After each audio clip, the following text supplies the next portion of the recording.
Qu'est-ce que l'esprit critique? En éducation, on distingue en réalité deux conceptions au niveau international de l'esprit critique.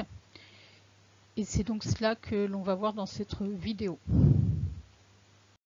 La première conception, c'est la pensée critique ou critical thinking, qui s'appuie sur les recherches en psychologie cognitive et en philosophie analytique, en sciences cognitives de manière générale, et qui vise à entraîner les élèves à développer des habiletés de raisonnement critique, par exemple des habiletés de raisonnement logique face à des situations, par exemple, professionnelles.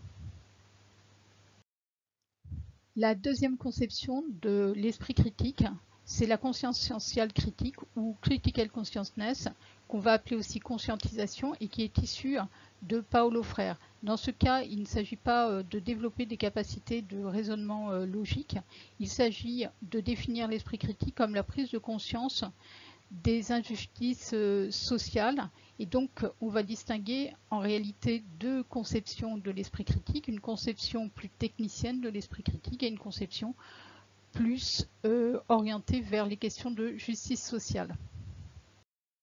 La pédagogie critique se montre critique justement par rapport à la pensée critique du fait de son instrumentalisation par les instances internationales et en particulier par les orientations néolibérales. En effet, on assiste à une pression issue du monde de l'entreprise pour développer la pensée critique constructive au niveau des systèmes d'enseignement. Et c'est ainsi qu'on voit par exemple se développer à l'entrée des concours de recrutement des